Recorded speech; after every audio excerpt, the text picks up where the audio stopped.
Bapak dan Ibu, salam dan bahagia. Assalamualaikum warahmatullahi wabarakatuh.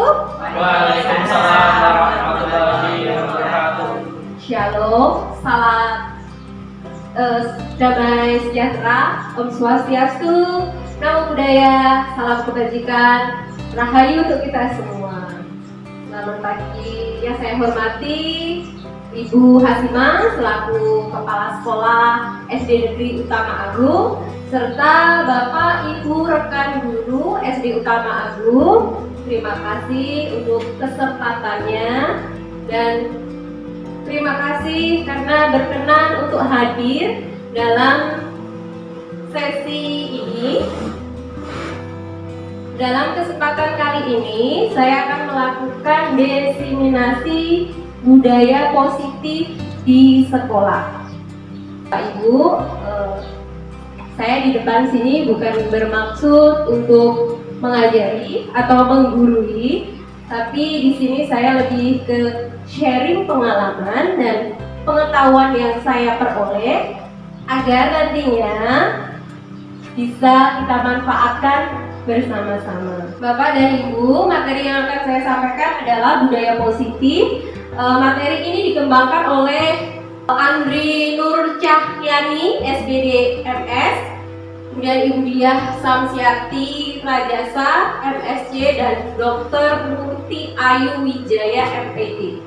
Kemudian agenda kita pada siang hari ini yaitu pembukaan, kemudian ini kompetensi lulusan, capaian umum dan capaian khusus. Ini sebenarnya ditujukan kepada guru penggerak. Namun pada sejatinya kita semua adalah guru penggerak.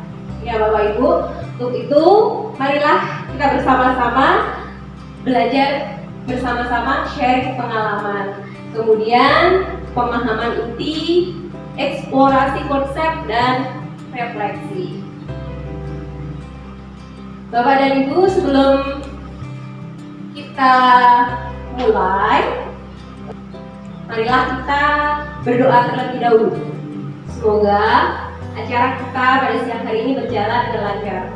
Pada Bapak Ibu yang bersedia membantu saya memimpin doa, silahkan, monggo.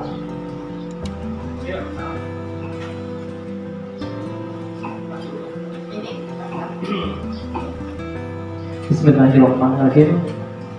Marilah kita berdoa menurut kepercayaan kita masing-masing. Untuk itu doa saya pimpin, berdoa mulai.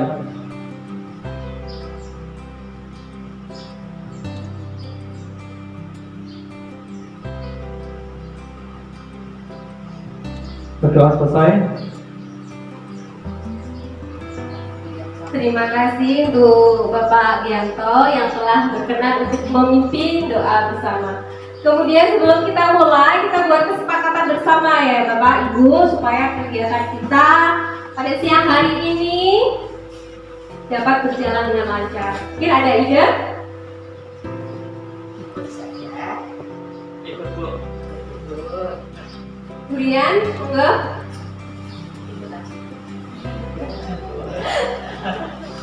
Monggo, gimana kesepakatan kita? Ikut Bu saja, enaknya gimana? Baik, terima kasih Bapak dan Ibu telah memberi keleluasaan bagi saya untuk menyampaikan diseminasi budaya positif kali ini. Kemudian, Pak Ibu, saya mohon kehadirannya seutuhnya untuk berdiskusi pada siang hari ini. Tenangkan hati dan pikiran, berdamai sejenak dengan semua situasi yang ada dalam diri dan hadir seutuhnya, agar diskusi kita nantinya berjalan dengan lancar dan dapat kita manfaatkan sebaik-baiknya dalam pekerjaan kita setiap hari, mendidik putra dan putri kita bersama murid SDN Utama Agung. Amin. Nah, ini kompetensi lulusan modul 1.4 yaitu tentang budaya positif. Jadi di sini nanti diharapkan Bapak dan Ibu setelah berdiskusi bersama itu mengetahui kebutuhan belajar dan lingkungan yang bisa memfasilitasi seluruh individu di sekolah. Dalam hal ini terutama murid. Seperti itu. Kenapa? Agar dapat meningkatkan kompetensinya secara aman dan nyaman. Kemudian guru juga nantinya, Bapak Ibu dan guru dapat menggerakkan komunitas. Dalam hal ini adalah komunitas sekolah untuk bersama-sama mengembangkan dan mewujudkan visi sekolah yang berpihak pada murid dan berlandaskan nilai-nilai kebajikan universal. Jadi, Bapak dan Ibu untuk mewujudkan visi sekolah tidak bisa seorang diri sekolah ataupun guru bergerak sendiri. Perlu adanya bekerja sama, kolaborasi. Nah, di sini visi utama SI kita yaitu menyelenggarakan pembelajaran yang berpihak pada murid sesuai dengan nilai-nilai kebajikan universal. Kemudian ini capaian umum modulnya. Capaian khusus modul budaya positif ya Bapak dan Ibu. Jadi nanti Bapak dan Ibu diharapkan juga bisa bersifat reflektif dan kritis terhadap budaya di sekolah dan senantiasa mengembangkan sesuai kebutuhan sosial dan emosi murid. Jadi berpikir reflektif ini sangat penting Bapak dan Ibu demi kemajuan sekolah, demi kemajuan anak-anak didik kita. Jadi bukan refleksi pembelajarannya saja, tetapi juga di sini kita sebagai guru juga harus merefleksikan diri sendiri. Di mana kekurangan saya, di mana kelebihan saya. Nah, setelah mengetahui kekuatan dan kelemahannya, nanti kita akan berusaha berkolaborasi dengan rekan-rekan untuk belajar bersama, meminimalisir kekurangan serta menguatkan kekuatan kita agar kita bisa berbagi dengan teman yang lain seperti itu. Nah, di sini saya punya pertanyaan pemantik Bapak dan Ibu. Kita pakai kertas saja ya. Boleh, oke. Untuk pertanyaan nomor 1. Hukuman dapat mendisiplinkan anak. Setuju atau tidak setuju? Mungkin karena ini pertanyaannya setuju dan tidak setuju, bisa langsung satu kertas saja ya Bapak dan Ibu.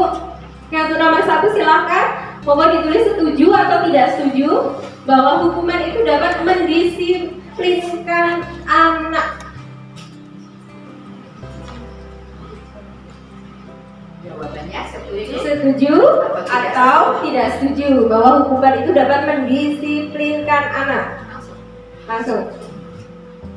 1. Tulis nanti untuk refleksinya sekalian. Refleksi apa jawabannya nanti sekalian. Kemudian kita langsung lanjutkan ya Ibu, karena jawabannya cuma setuju dan tidak setuju. Jadi bisa dituliskan nomor 1 setuju atau tidak setuju.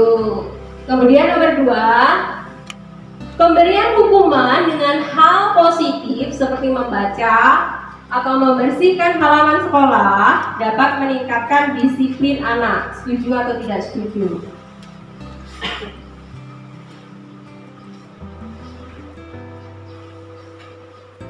Kemudian pertanyaan yang ketiga, memberi penghargaan dapat meningkatkan motivasi belajar anak. Ini penghargaan ini sifatnya masih umum ya Bapak Ibu, bisa berupa barang ataupun penghargaan dengan kata-kata atau pujian seperti itu.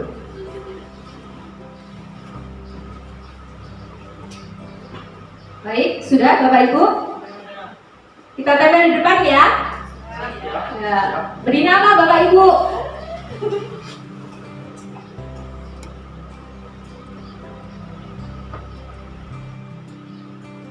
Bapak kata kalau sudah selesai tempel, kita tempel di sini. Balik pakai umumnya.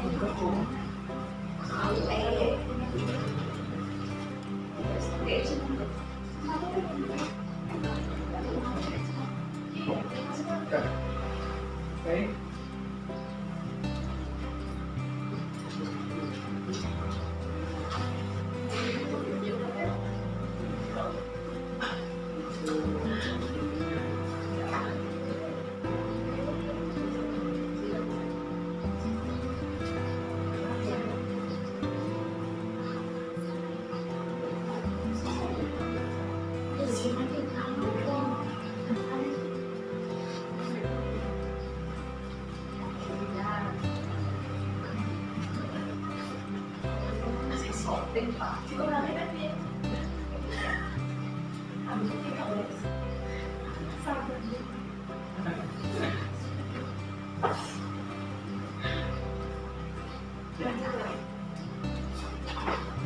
Baik, terima kasih Bapak dan Ibu. Tepuk tangan dulu dah. Tepuk tangan untuk kita semua. Kemudian Bapak dan Ibu ada yang berkenan untuk memberikan jawabannya ke depan dan memberikan alasannya. Ayo, kalian. Pujian. Terima dulu dah. Apa dulu? Semangat. Ya. Bismillahirrahmanirrahim. Langsung saja ya Bapak Ibu Guru. Untuk jawaban saya yang pertama itu hukuman dapat mendisiplinkan anak. Kalau untuk jawaban saya sendiri itu setuju karena kalau untuk menurut saya sendiri ini hukuman itu tidak perlu masalah hukuman fisik lah. Contohnya bisa saja hukuman itu anak mengerjakan tugas lain hukuman fisik itu kan bisa kan Bu ya. Terus selanjutnya untuk pertanyaan kedua, pemberian hukuman dengan hal positif seperti membaca atau memberikan membersihkan halaman sekolah dapat meningkatkan disiplin anak ya. Untuk jawaban saya sendiri itu setuju. Karena kalau seumpamanya tidak ada hukuman seperti itu, mungkin anak itu gimana ya Bu ya? Kadang-kadang bandel. Kadang-kadang. Terus selanjutnya untuk pertanyaan yang nomor 3, memberi penghargaan dapat meningkatkan motivasi belajar anak. Untuk jawaban saya sendiri itu pun juga setuju karena dengan adanya reward dari guru ke kita, dari guru ke anak itu biasanya anak itu terpancing untuk sering belajar untuk mendapatkan hadiah atau reward dari Bapak Ibu Guru. Mungkin itu saja Bu Uut yang bisa saya sampaikan, kurang lebihnya saya mohon maaf. Saya akhiri, wassalamualaikum warahmatullahi wabarakatuh. Tepuk tangan untuk Mbak Kinanto. Kemudian boleh saya bacakan ya Bu jawabannya. Untuk nomor satu di sini Bu Rian menjawab tidak setuju. Boleh tahu Bu kenapa tidak setuju hukuman dapat mendisiplinkan anak? Karena untuk Misalnya ada. Di situ juga apa Bu Rian?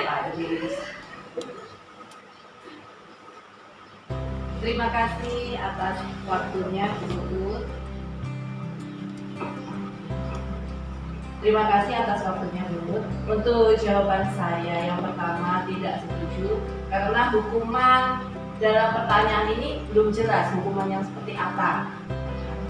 Kalau untuk pertanyaan yang kedua itu kan sudah mengarah hukuman berupa membaca dan membersihkan halaman itu sudah lebih terarah tujuannya untuk kebaikan. Yang ketiga apa? Memberi penghargaan. Ya, memberikan penghargaan. Saya sudah pernah melakukannya. Adanya pemberian penghargaan itu menambah motivasi siswa dalam melakukan hal-hal yang baik tentunya ya, dalam belajar maupun hal-hal yang baik yang ada di sekolah. Demikian jawaban saya. Terima kasih Bu. Terima kasih Bu Rian. Terima kasih sudah berbagi pengalamannya. Bu Rian ini memang dermawan sekali. Ya, sering memberikan penghargaan reward terhadap anak murid-muridnya. Semoga kita juga nanti kecipratan ya Bu Rian rewardnya. Kemudian ada Bunda. Bunda tidak setuju dengan hukuman dapat mendisiplinkan anak. Boleh tahu Bunda alasannya? Baik, terima kasih atas waktunya Bu Uut dan Bapak Ibu Dewan Guru SD Utama Agung yang saya sayangi. Alhamdulillah kita bisa bertemu kembali di termen kedua untuk kegiatan KKD kita, yaitu yang dipandu oleh Bu Uut. Untuk pertanyaan yang diajukan oleh Bu Uut, yaitu hukuman dapat mendisiplinkan anak, itu terus terang hampir sama ya apa yang disampaikan Bu Rian. Karena untuk poin pertanyaan nomor 1 itu hukuman belum jelas, apa hukuman fisik atau hukuman apa, maka saya termasuk tidak setuju. Untuk pertanyaan nomor 2, pemberian hukuman dengan hal positif seperti membaca atau membersihkan halaman sekolah dapat meningkatkan disiplin anak.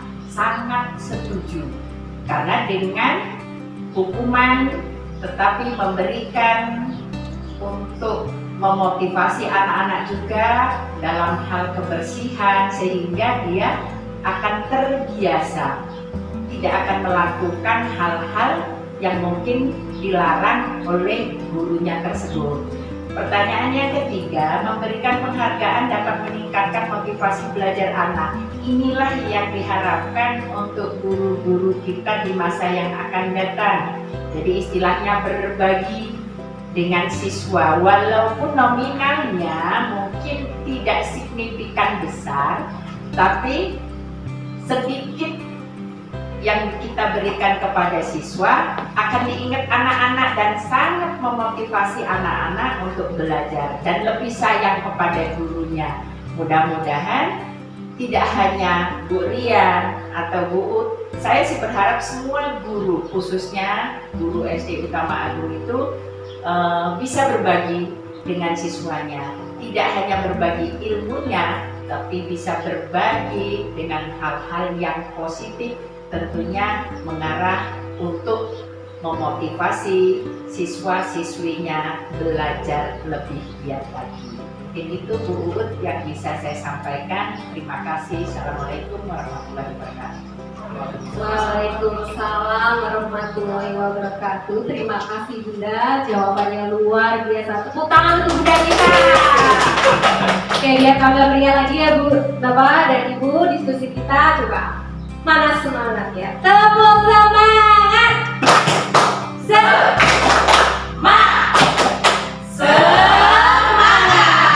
Oke, Dewan Guru SD Utama Agung serta Ibu Kepala Sekolah SD Utama Agung memang mantul. Coba tepuk mantul. Mantul, mantul. Mantul, mantul. Oke, terima kasih Bapak dan Ibu. Kita diskusi, topiknya ada beberapa topik Bapak dan Ibu. Yang pertama adalah disiplin positif dan nilai-nilai kebajikan universal. Yang kedua adalah teori motivasi, hukuman dan penghargaan. Kemudian juga restitusi. Yang ketiga adalah keyakinan kelas. Yang keempat, kebutuhan dasar manusia dan dunia berkualitas. Yang kelima adalah restitusi 5 posisi kontrol. Yang keenam adalah restitusi segitiga restitusi. Untuk topik yang pertama, disiplin positif. Bapak dan Ibu, kalau Bapak dan Ibu memegang sesuatu hal yang penting. Jika A dan B, Anda dan teman Anda, sobat kelas cari kertas kecil atau sesuatu yang sangat berharga untuk Anda. Letakkan di salah satu tangan Anda dan genggam benda atau sesuatu tersebut dengan segala daya. Buatlah sebuah kepalan. Kemudian teman Anda B akan mencoba dengan sekuat tenaga dengan berbagai cara untuk meminta Anda memberikan benda tersebut. B bisa membujuk, mengancam, menghardik, bisa juga dengan merayu, kemudian menyuap, apa saja agar dapat membuka kepalan Anda. Apa yang terjadi kalau Bapak dan Ibu guru pegang sesuatu yang berharga, kemudian temannya menginginkannya, mungkin karena kepo atau ingin memiliki, dan temannya itu bisa membujuk dan bujukannya manis, atau bisa juga karena saking pengennya sampai harus mengancam. Nah, bagaimana sikap Bapak Ibu? Apa merelakan, atau tetap mempertahankan? Mungkin Bapak Ibu salah satu saja bisa menjawab. Kalau punya sesuatu yang berharga di kepala tangan dan temannya kepo atau menginginkannya, apa sikap Anda? Yang pegang ini sikapnya bagaimana? Si teman ini pengen banget,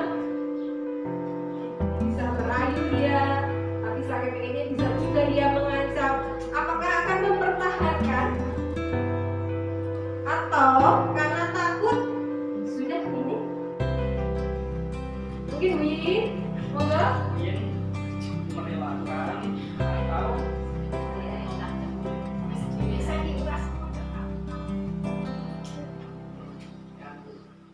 Mungkin Bunda bisa dibantu mic-nya Bunda.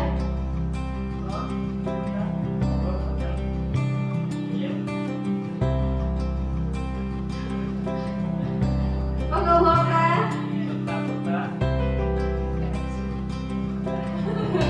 Bisa maju Bunda. Sepertinya tutor bariskan ilmu-ilmunya dulu. Bisa maju Bunda biar lebih afdol. Oke Bu, untuk pertanyaannya yaitu jika punya suatu kemudian temannya meminta, Ya, boleh atau tidak? ya. Sesuatu itu sangat berharga untuk Bu Okta. Oke. Kalau untuk teman yang baik dan mintanya atau baik-baik, lainnya dengan baik-baik, mungkin akan diberikan, dibukakan. Tapi kalau untuk yang menurut kita itu kayak memaksa, mengancam, ya kita juga pasti akan memegang sesuatu itu untuk tidak diberikan. Tapi jika barangnya itu sangat berharga untuk Bu Okta, apakah Ya. merelakan? Pertahankan. Iya. Terima kasih. Jadi dipertahankan, tapi kalau temannya baik tetap dikasih ya Bu Okta ya. Nah, ini perubahan paradigma teori kontrol atau teori pilihan, teori kontrol, ilusi kontrol. Pada dasarnya kita, ini saya belajar ini juga tersentak Bapak dan Ibu. Pada dasarnya guru itu bisa mengontrol murid itu hanya ilusi. Kemudian kritik dan membuat orang merasa bersalah itu dapat menguatkan karakter, itu juga sebuah ilusi Bapak dan Ibu. Kemudian yang ketiga, semua penguatan positif efektif efektif dan bermanfaat itu juga ilusi. Yang keempat, bahwa orang dewasa itu memiliki hak untuk memaksa itu juga ilusi. Maksudnya seperti apa Bapak Ibu? Jadi begini, yang pertama guru itu bisa mengontrol murid itu. Ilusinya seperti apa? Jadi mungkin perasaan kita tiap hari kita itu bisa mengontrol murid si A untuk melakukan sesuatu, si B untuk melakukan sesuatu, tapi di situ bukan atas dasar kemauannya sendiri. Jadi di sini kita hanya memerintah, ya dilaksanakan, ya waktu itu saja. Tapi tidak ada kesadaran diri pada diri murid itu untuk melakukan hal tersebut. Padahal yang kita kontrol itu kan hal-hal yang positif, begitu ya Bapak dan Ibu. Ketika kita sudah tidak memberi arahan, kalau itu tidak datangnya dari diri murid, maka itu ya sudah, sekali itu aja, 2 kali itu aja, selama kita memberi perintah, selama kita mengkontrol, seperti itu. Jadi ilusinya seperti itu, penjelasan ilusinya seperti itu. Kemudian yang kedua, orang dewasa itu membuat orang merasa bersalah itu dapat menguatkan karakter. Jadi untuk kadang kan kita kalau ada anak yang berbuat salah, kita nasihati, kita beritahu kesalahannya supaya dia tidak mengulangi kesalahannya dan dia memiliki karakter yang baik. Tapi kembali lagi, kalau itu tidak datang dari kesadaran diri atau dia tidak menyadari bahwa itu salah, bahwa apa yang saya lakukan salah, itu ya hanya sebatas di situ Bapak dan Ibu. Seperti itu ilusi, penjelasan ilusinya. Kemudian orang dewasa itu melihat untuk memaksa, seperti halnya tadi kita bisa menyuruh anak untuk misalkan nyapu, piket, seperti itu. Itu seperti nak sapu, kalau tidak disapu kan dan perintah kita tidak dilaksanakan, maka kita bisa memaksa. Ini jadwalmu, ini jadwal piketmu, laksanakan. Seperti itu Bapak. Tetapi kalau itu tidak datang dari kesadaran diri dari si anak sendiri, maka hal itu bisa terulang lagi. Kalau tidak ada kita, dia tidak piket. Maka sering sekali kalau ini Bapak Ibu dan Guru menerima aduan dari teman-temannya lagi, Bu ini nggak piket lagi, Bu ini datangnya tadi siang. Karena kita itu tadi ilusi bisa memaksa, tadi cuma ilusi, seperti itu Bapak dan Ibu. Seperti itu Bapak Ibu, bisa diterima penjelasan saya? Bisa.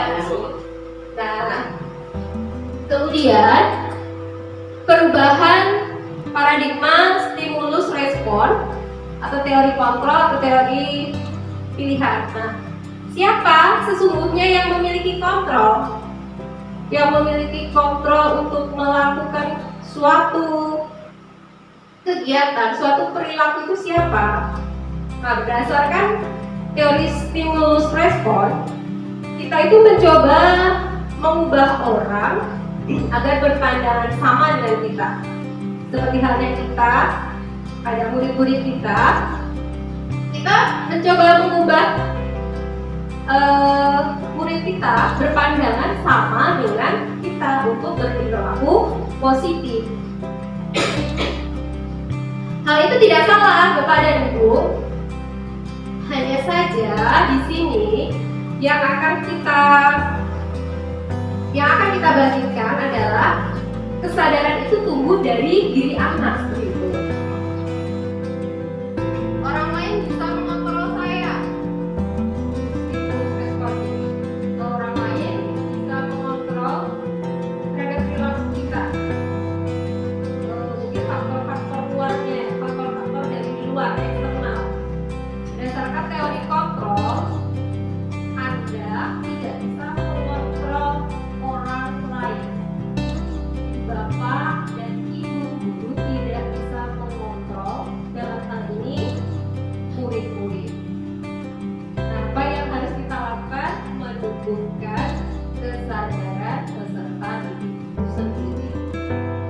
Apa makna kata disiplin? Nah, tentu ini sudah tidak asing lagi ya untuk kita.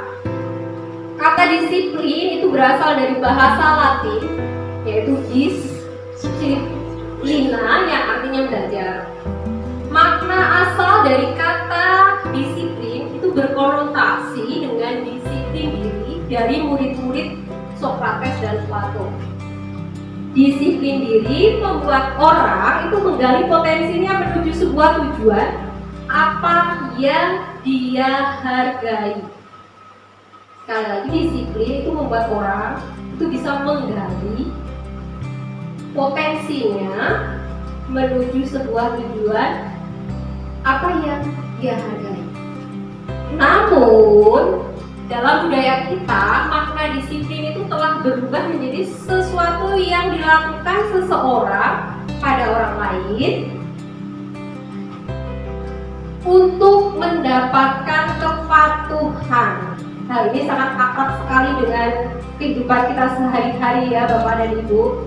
Disiplin itu berarti anak-anak patuh terhadap tata tertib, kesepakatan, seperti itu. Kecenderungan umum adalah menghubungkan kata disiplin dengan ketidaknyamanan, bukan dengan apa yang kita hargai atau mencapai suatu tujuan yang mulia.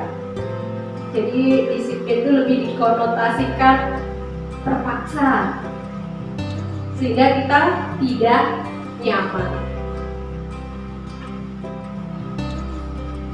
Nilai-nilai kebajikan yang universal. Nah, dari tadi disiplin yang membuat semacam perasaan tidak nyaman. Nah, sekarang ini nilai-nilai kebajikan yang universal. Nilai-nilai kebajikan itu adalah sifat-sifat positif dari manusia yang merupakan tujuan mulia yang ingin dicapai setiap individu. Nilai-nilai tersebut bersifat universal dan lintas bahasa, suku bangsa, agama maupun latar belakang. Setiap perilaku perbuatan memiliki suatu tujuan. Dengan mengaitkan nilai-nilai kebajikan yang diyakini seseorang, maka motivasi intrinsiknya akan terbangun. Nah, di sini Bapak dan Ibu yang kita akan usahakan terus dan terus mengkaitkan nilai-nilai kebajikan, nilai kebajikan yang diyakini seseorang. Maka di situ kita akan bisa menimbulkan, memicu motivasi dari dalam diri seseorang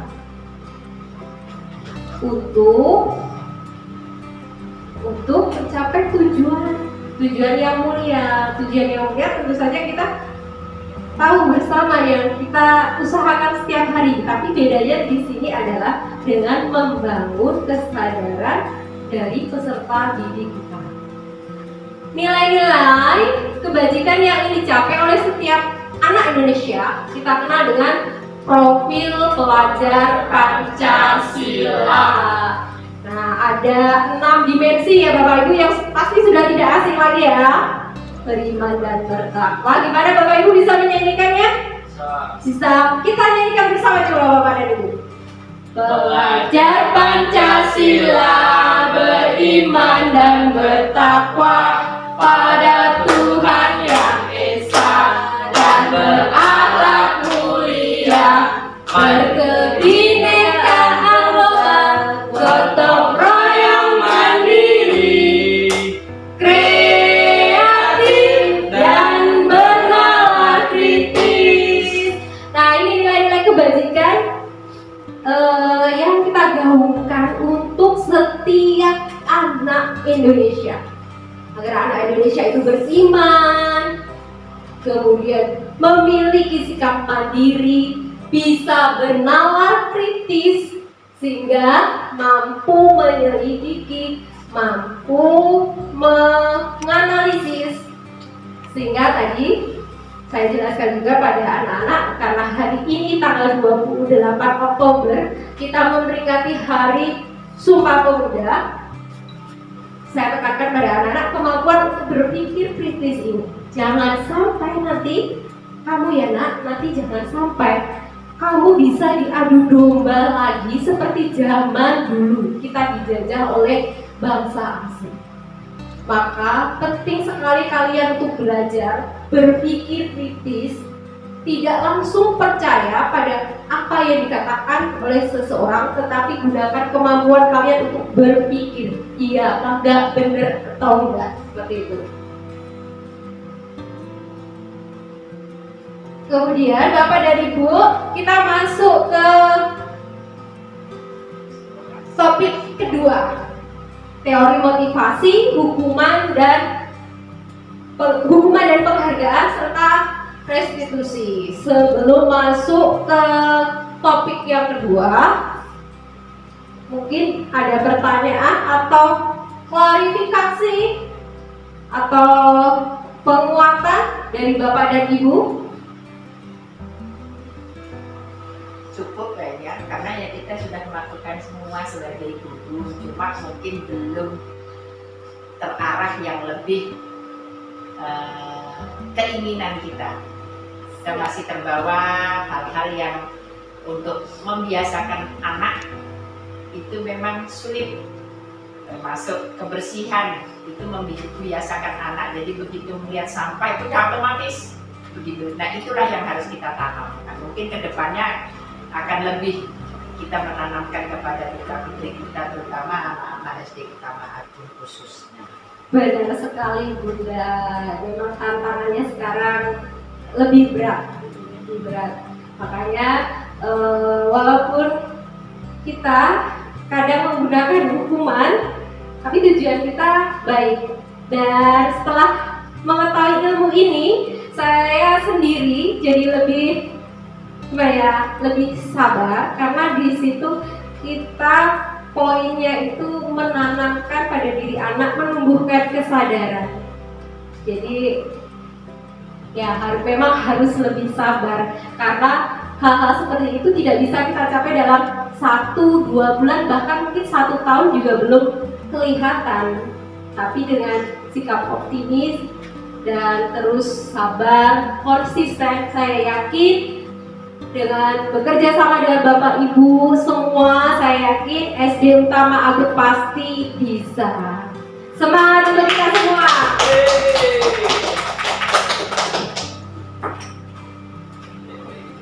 Baik Bapak dan Ibu, menurut teori motivasi perilaku manusia itu ada 3 Bapak dan Ibu. Jadi seseorang itu melakukan suatu perbuatan, suatu tingkah laku itu didasari keinginan sebagai berikut. Yang pertama itu untuk menghindari ketidaknyamanan atau hukuman. Jadi supaya damai, tentram, aman, itu motivasi yang pertama, untuk menghindari ketidaknyamanan atau hukuman. Di sini apa yang terjadi adalah saya tidak melakukannya. Jadi biasanya pertanyaan orang yang motivasinya menghindari ketidaknyamanan itu pertanyaannya seperti itu. Kalau saya tidak melaksanakan, apa akibatnya? Kalau akibatnya enggak apa-apa, ya sudah, seperti itu. Kemudian motivasi yang kedua adalah untuk mendapatkan imbalan dari orang lain atau institusi. Jadi motifnya di sini penghargaan. Untuk motivasi 1 dan 2, ini sifatnya adalah motivasi yang datangnya dari luar Bapak dan Ibu. Motivasi eksternal. Kemudian yang ketiga adalah motivasi untuk menghargai diri sendiri. Jadi apa yang kita lakukan itu hanya untuk menghargai diri sendiri, prinsip kita, untuk menghargai prinsip kita. Untuk yang ketiga ini biasanya orang itu akan bertanya, saya akan menjadi orang seperti apa bila saya melakukan hal itu? Saya akan menjadi orang seperti apa apabila saya melaksanakannya? Jadi lebih ke penghargaan terhadap diri sendiri. Untuk yang ketiga ini, motivasinya adalah sudah dari dalam diri seseorang atau motivasi internal. Nah, disinilah yang kita cita-citakan, Bapak dan Ibu. Jadi anak-anak kita itu berperilaku itu untuk menghargai diri sendiri. Jadi tumbuhnya itu dari dalam kesadaran dirinya. Bahwa saya punya prinsip hidup harus sehat, lingkungan bersih. Jadi kalau lihat sampah tanpa perlu mencari tahu, kamu yang buang, langsung diambil, dibuang di tempat sampah. Jadi tanpa takut untuk mendapatkan hukuman ataupun buang sampah karena pengen dapat pujian dari bapak ibu gurunya. Nah, ini tokoh yang sangat berpengaruh sekali dalam dunia pendidikan Bapak Ibu, ini Ki Hajar Dewantara. Beliau berpendapat bahwa merdeka itu artinya tidak hanya terlepas dari perintah, akan tetapi juga cakap buat memerintah diri sendiri. Jadi yang memerintah diri kita ini adalah diri sendiri.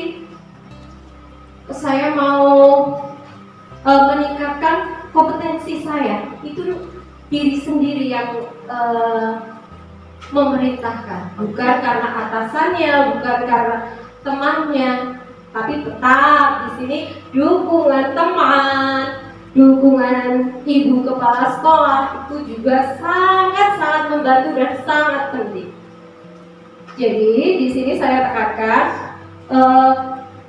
motivasi internal itu lebih utama, tapi motivasi eksternal juga tidak kalah penting.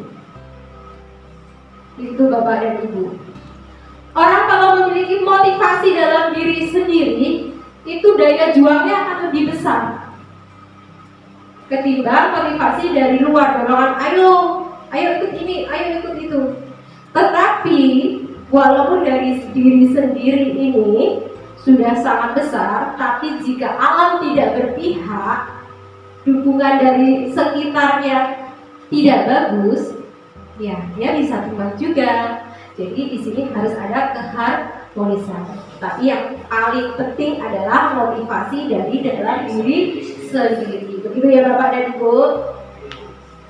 Begitu juga dengan anak-anak kita Bapak Ibu. Tetapi untuk menumbuhkannya itu kita butuh kesabaran, konsisten seperti itu. Kemudian di sini ini juga saya belajar dari ini cukup tercengang ini. Dihukum oleh penghargaan. Penghargaan bisa menghukum kita ternyata Bapak Ibu. Saya juga baru sadar setelah mempelajari modul ini bahwa penghargaan berlaku sama dengan hukuman. Ternyata penghargaan itu sama dengan hukuman. Dalam arti meminta atau membujuk seseorang melakukan sesuatu untuk memenuhi suatu tujuan tertentu dari orang yang meminta atau membujuk. Dorongannya eksternal dan akan ada faktor ketergantungan. Ketergantungan. Beberapa dampak dari pemberian penghargaan. Pengaruhnya jangka pendek. Pengaruhnya jangka pendek dan jangka panjang. Kalau bisa masuk ke anak tersebut bisa jangka panjang, tapi kalau tidak dari kesadaran diri sendiri ya bisa hilang seperti itu. Kemudian penghargaan itu menghukum. Jadi dengan kita memberi penghargaan itu akan membuat seorang itu haus akan penghargaan. Dan bila tidak ada penghargaan, dia mungkin tidak akan melakukannya kalau itu tidak dari dalam diri sendiri. Jadi di sini sepertinya saya menggarisbawahi ya Bapak dan Ibu, tumbuhkan kesadaran dari dalam diri sendiri, menghargai diri sendiri. Kemudian penghargaan mengurangi ketepatan. Penghargaan tidak efektif. Tidak efektifnya seperti tadi Bu. ketika dia disanjung, ya dia melaksanakan. Tapi kalau dia sudah mungkin di luar kendali kita, mungkin dia akan lupa karena tadi belum dari motivasi internal. Kemudian penghargaan juga bisa merusak hubungan. Kalau kasih penghargaan, misalnya juara 1, 2, 3 dapat penghargaan, tiba-tiba tahun besoknya dia ranking 4, dia tidak mendapatkan penghargaan, dia kecewa. Kalau mental si anak tidak kuat, dia bisa tambah melemah, tambah dia tidak termotivasi kembali. Penghargaan menurunkan kualitas, dan penghargaan mematikan kreativitas. Penghargaan mengurangi motivasi intrinsik.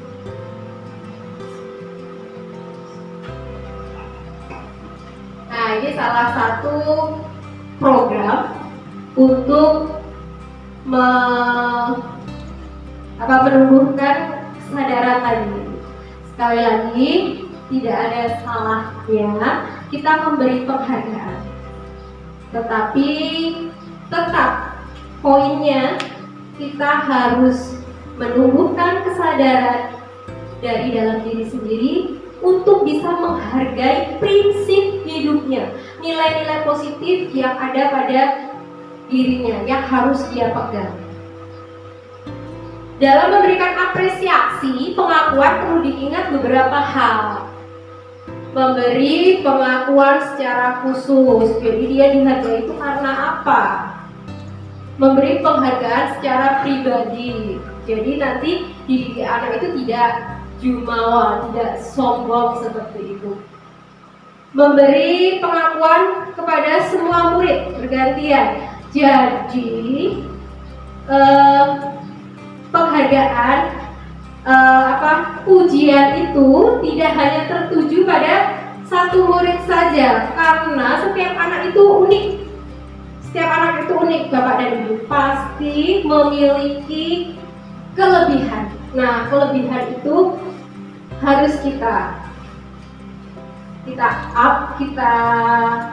puji, ya. Walaupun dia punya kekurangan. Jadi dalam kelas jangan hanya memuji salah satu saja. Kemudian beri pengakuan secara konsisten.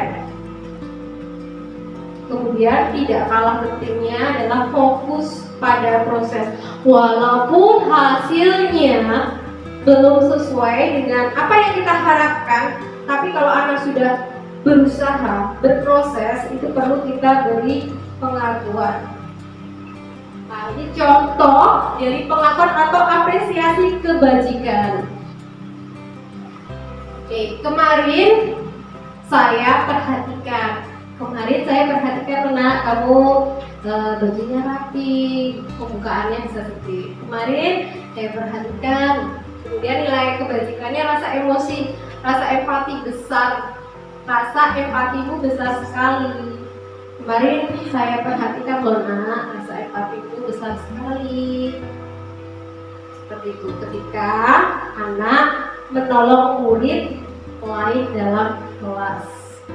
Bisa jadi bentuk pengakuan atau apresiasi itu tidaklah mahal ya Bapak dan Ibu, tidaklah harus dalam bentuk benda.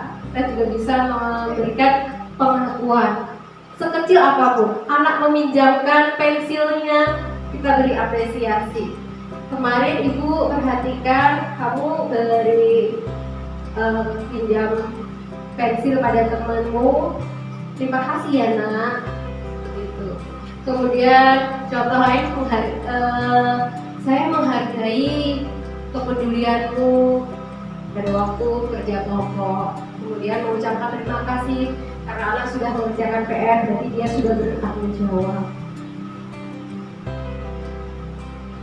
Nah, coba Bapak dan Ibu setelah ini tadi, kalau menurut Bapak dan Ibu, kalau mencatat 100 kali di dalam buku, kalian kalimat seperti saya tidak akan terlambat lagi.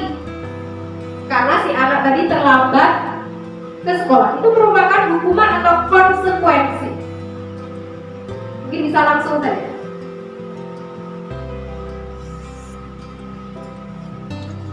Mungkin mudah? Konsekuensi, oke. Kita simpan. Lari mengelilingi lapangan basket 2 kali karena terlambat hadir di sekolah. Konsekuensi atau hukuman? Gimana? Hukuman. Murid diminta untuk push up 15 kali karena tidak menggunakan masker ke sekolah. Ini pandemi ini. Hukuman atau konsekuensi Bapak dan Ibu? Suruh push up.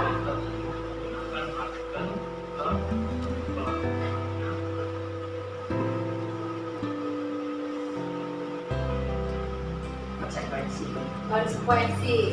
Kalau menggantikan kertas tugas teman yang telah dicoret-coret, Itu konsekuensi. konsekuensi. Membersihkan tumpahan air di meja tulis karena tersenggol, Konsekuensi. disuruh untuk tidak mengenakan sepatu seharian di sekolah karena tidak mengenakan sepatu hitam. Lari mengelilingi lapangan basket 2 kali karena terlambat 10 menit untuk pelajaran PJOK.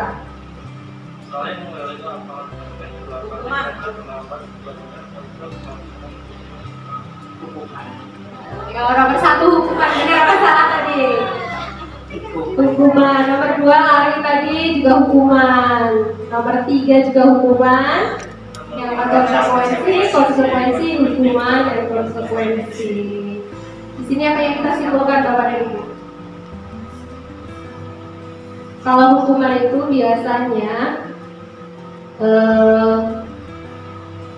belum ada kesepakatan sebelumnya. Belum ada peraturan. Belum ada peraturan. kesepakatan bersama. Nah, kemudian juga antara perilaku salah dengan hukuman itu tidak ada saling keterkaitan. Tapi kalau konsekuensi ada keterkaitannya. Kalau kamu salah A, maka untuk memperbaikannya kamu harus melaksanakan itu hukuman dan konsekuensi. Kalau kita di sekolah menyuruh anak untuk menyapu halaman karena datang terlambat, itu hukuman apa konsekuensi? Itu hukuman. Hukuman yang benar.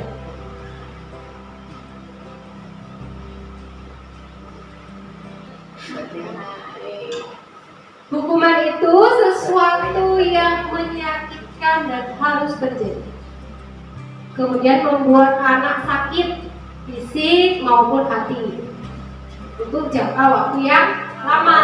Dan anak juga membuat dengan adanya hukuman tadi, anak itu benci dengan disiplin. Kemudian ada paksaan juga di hukuman itu. Di hukuman itu membentuk konsep diri yang buruk. Anak belajar untuk menyembunyikan kesalahan. Dengan hukuman itu anak supaya tidak dihukum, aku nggak ngomong kesalahanku apa. Kemudian ada rasa marah, rasa bersalah, rasa dipermalukan, rasa tak dihargai. Berbeda dengan konsekuensi. Karena konsekuensi itu sudah disepakati, jadi secara sadar anak sudah tahu bahwa kalau dia melakukan salah, dia harus mempertanggungjawabkannya seperti itu. Sesuatu harus terjadi, membuat anak merasa tidak nyaman juga, tapi dalam waktu yang pendek. Anak menjadi menghargai disiplin, kemudian ada di situ stimulus dan tanggapan, karena sudah didiskusikan sebelumnya ya Bapak dan Ibu. Kemudian mendorong anak mudah menyesuaikan diri, konsep diri yang baik, dan anak juga belajar untuk mematuhi peraturan. Ada rasa kehilangan hak, dibuat tidak nyaman, diasingkan tapi untuk sementara. belajar yang baru Bu saya, Bapak dan Ibu, itu tentang restitusi. Restitusi itu proses menciptakan kondisi bagi murid untuk memperbaiki kesalahan mereka sehingga mereka bisa kembali ke kelompok mereka dengan karakter yang lebih kuat.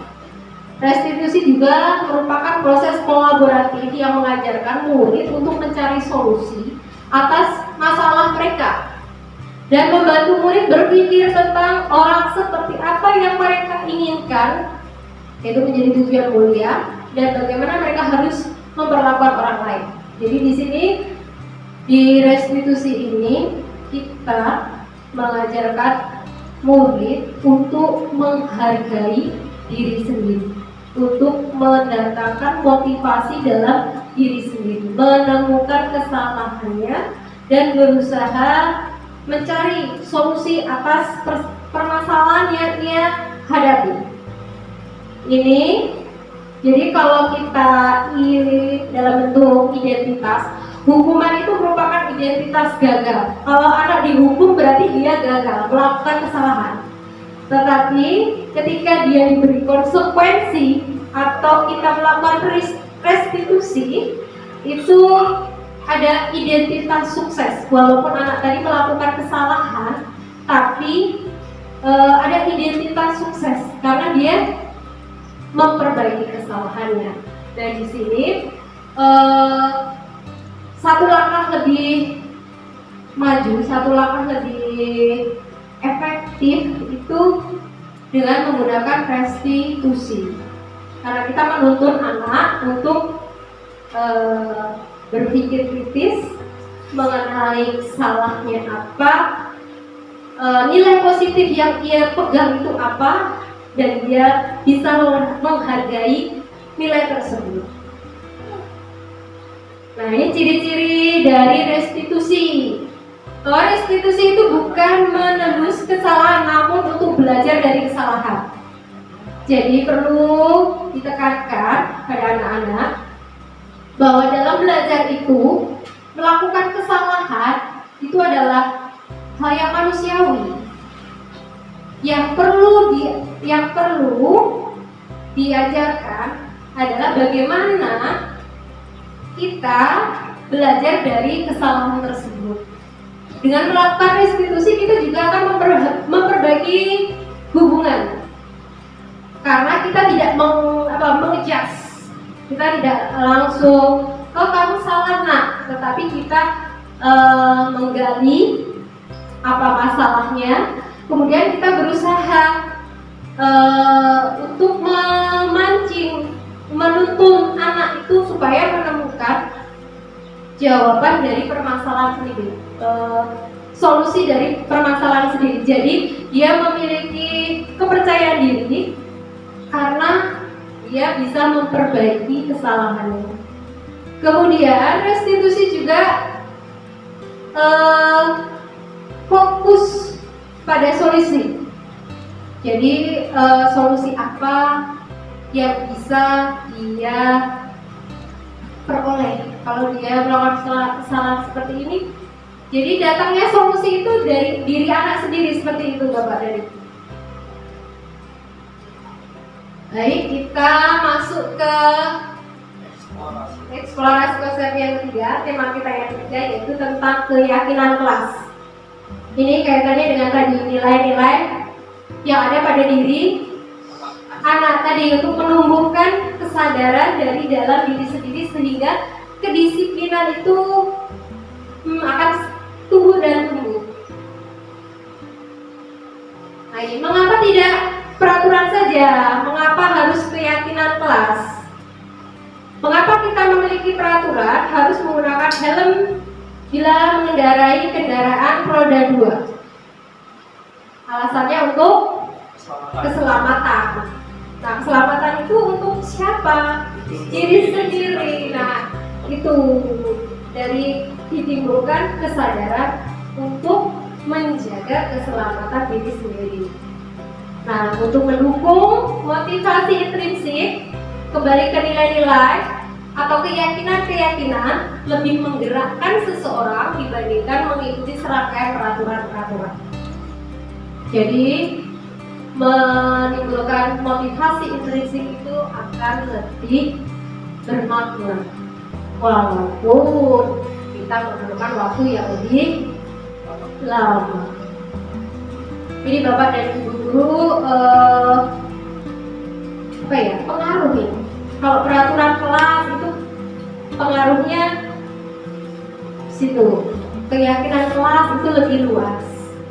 Tapi itu lingkungan yang positif itu tambah luas lagi. Nah, untuk budaya positif itu nanti akan mengakar pada pribadi anak ini untuk berbuat baik. Nah, di sini sudah selalu kembalikan buku ke tempatnya itu peraturan. Dilarang mengganggu orang lain itu juga peraturan. Hadir di sekolah 15 menit. Nah, peraturan itu tetap penting Bapak dan Ibu. Peraturan itu tetap penting. Nah, cuma tantangannya kita studi dulu sekarang bagaimana kita menumbuhkan kesadaran.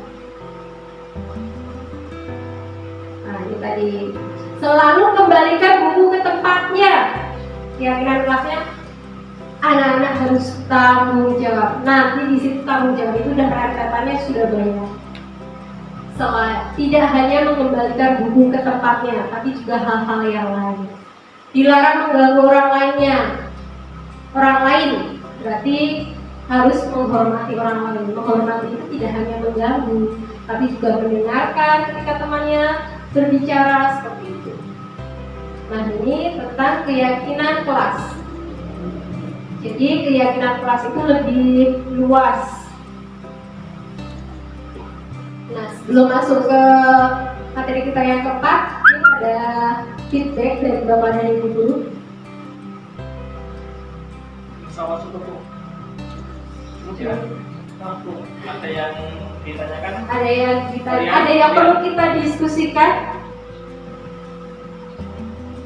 Baik, kita masuk ke materi yang keempat ya Bapak dan Ibu, yaitu tentang kebutuhan dasar manusia dan dunia berkualitas. Kebutuhan dasar manusia. Nah, ada 5, yaitu kasih sayang dan diterima, penguasaan, kesenangan, kebebasan, dan bertahan hidup. Ini secara umum Bapak dan Ibu. Bertahan hidup itu berkaitan dengan kemampuan bertahan hidup, makan, minum, seperti itu. Nah, ini kebutuhan ini yang harus kita perhatikan juga Bapak Ibu, karena ini sifatnya universal. Ya, jadi anak, orang dewasa ini memiliki kebutuhan yang sama, yaitu 5 kebutuhan dasar ini.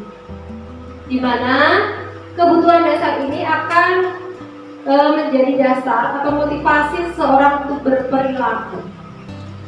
Nah, di sini kita dalam melakukan pembelajaran juga perlu mempertimbangkan 5 kebutuhan dasar itu pada murid-murid kita. Apa kebutuhan dasar yang harus kita penuhi? Misalkan ada anak yang butuh kasih sayang dan diterima.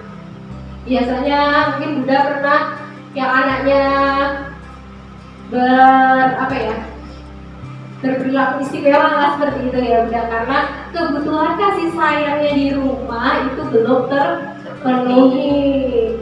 Kemudian juga ada kebutuhan tentang kebebasan. Nah, di sini anak-anak itu memiliki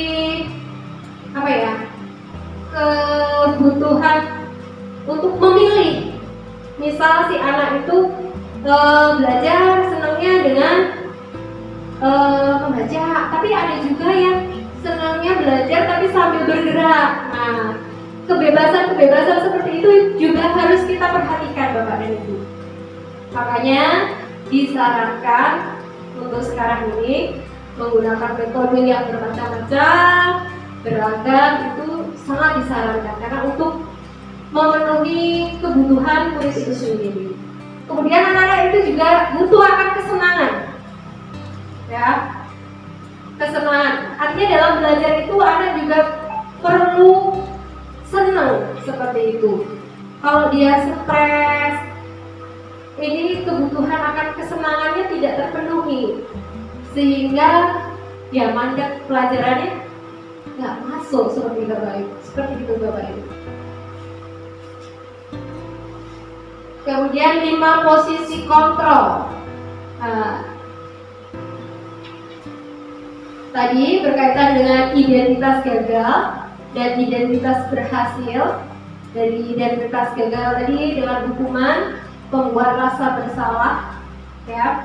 Jadi di sini ada 5 posisi kontrol, yaitu penghukum, kemudian pembuat rasa bersalah, kemudian posisi kontrol sebagai teman, posisi kontrol sebagai pemantau, dan posisi kontrol sebagai manajer.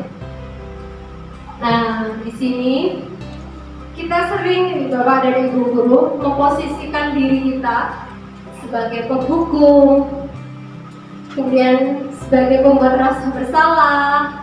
Tapi kadang kita juga memposisikan diri kita sebagai teman di mata anak-anak itu.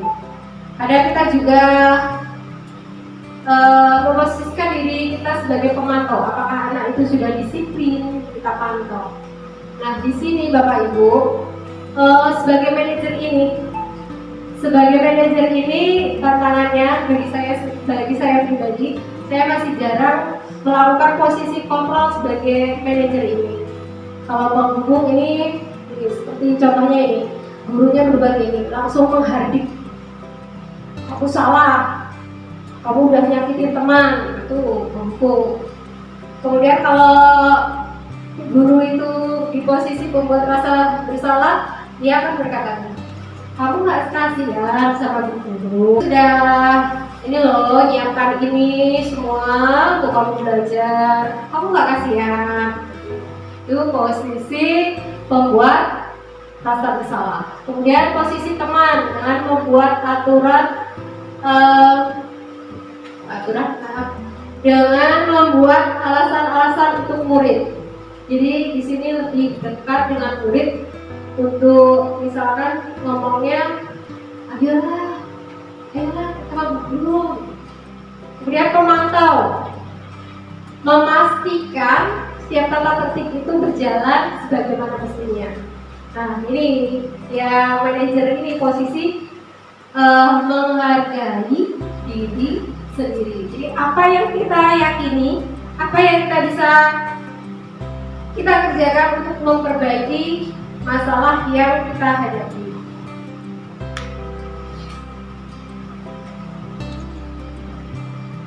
Nah, seperti ini contohnya Bapak Ibu. Ketika ada orang yang mengatakan, saya kecewa sekali dengan kamu, maka posisi kontrol orang tersebut adalah membuat rasa bersalah. Kalau seseorang berkata, kamu tidak pernah benar melakukannya, nah itu dia posisinya sebagai penghukum. Kalau dia sebagai manajer, dia akan berkata, bagaimana kamu bisa menyelesaikan masalah ini? Ini segitiga restitusi, Bapak Ibu, ada 3 langkah yang kita lakukan untuk membantu anak dalam menyelesaikan masalah. Langkah tersebut diantaranya adalah pertama, menstabilkan emosi. Menstabilkan emosi itu bisa kita lakukan dengan mengatakan pada anak bahwa setiap orang itu pasti pernah melakukan kesalahan. Membuat kesalahan itu wajar. Kamu bukan satu-satunya orang yang melakukan ini. Jadi di situ ada anak itu yang tadinya merasa bersalah, itu akan lebih stabil emosinya. Itu menstabilkan identitas. Kemudian memvalidasi kebutuhan. Kita bisa tanyakan ke anak, kamu tentu punya alasan mengapa kamu melakukan ini. Apakah cara yang lebih baik, lebih efektif untuk mendapatkan apa yang kamu butuhkan? Yang ketiga adalah menanyakan keyakinan. Jadi setelah menstabilkan identitas, memvalidasi kebutuhan, itu kita menanyakan keyakinan anak tersebut. Menanyakannya bisa seperti ini Bapak dan Ibu. nilai-nilai apa yang sudah kita sepakati. Kan kita tadi sudah membuat kesepakatan kelas tadi. Kemudian kamu ingin menjadi orang yang seperti apa? Jadi orang seperti apa kamu? Mau menjadi orang baik? Kalau seorang baik itu harus bagaimana? Jadi si anak dituntut untuk mencari penyelesaian dari masalah yang dia hadapi. Jadi sudah ya Bapak Ibu tadi validasi kebutuhan, menanyakan keyakinan. Nah ini yang sudah saya coba terapkan di kelas. Ini pertama saya pandu anak-anak dengan kelas kalian ingin seperti apa. Kalau kalian ingin belajar nyaman, kalian hal-hal apa yang kira-kira yang nggak boleh dilakukan di kelas. Nah ini anak-anak menuliskan hal-hal yang tidak boleh dilakukan di kelas. Setelah terkumpul semua, ada yang membacakan dan menuliskan hasilnya. Itu anak-anak menuliskan sendiri. Kemudian dari hal-hal yang tidak boleh dilakukan tadi kan kalimatnya masih kalimat negatif ya Bapak dan Ibu. Dan kalau kalimat negatif itu kan tidak baik gitu ya. Nanti anak-anak malah termotivasi untuk melakukannya malah nanti ya. Nah ini kemudian saya bantu untuk membuatnya dalam kalimat-kalimat yang positif. Kemudian kita sepakati, kita tempel, dan kita tanda tangani, kita pajang di kelas.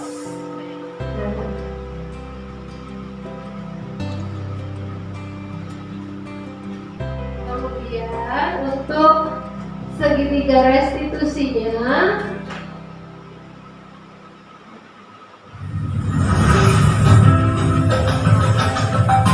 langsung ke kasusnya aja.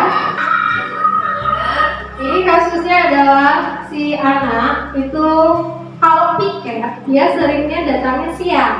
Nah teman-temannya yang ngadu. Nah ini saya berusaha menerapkan langkah-langkah dalam segitiga restitusi yang sudah saya pelajari.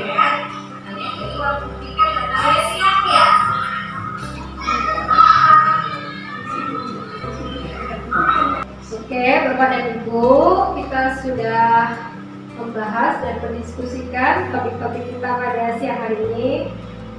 Sekarang mari kita berefleksi bersama. Hal baru apa yang mengubah paradigma saya yang saya dapatkan? Boleh mohon kesediaannya untuk nomor 1. Soal nomor 1. Halo Bu Upi atau Bu Iin? Pak Agung juga. Ayo Pak Agung, nggak apa-apa Pak Agung. Ayo Pak Agung. Baik, terima kasih. Sampailah kita kepada materi refleksi.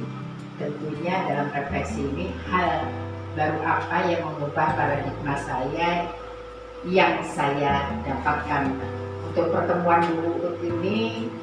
Tentunya kita bersama-sama, saya secara pribadi mendampingi guru penggerak ini, GBC ini baru perdana, tetapi materinya pernah kita lakukan di kegiatan yang lain. Tentunya di sini apa yang sudah kita peroleh pada siang hari ini secara pribadi saya akan tahu kekurangan saya dan kedepannya akan memperbaiki apa yang belum saya lakukan. Mungkin sama apa yang didapat oleh Bapak Ibu Dewan Guru semua. Perasaan apa yang muncul selama mengikuti sesi ini khususnya mengenai makna disiplin dan motivasi intrinsik. Tentunya perasaannya senang sekali. Setuju Bapak Ibu? Setuju.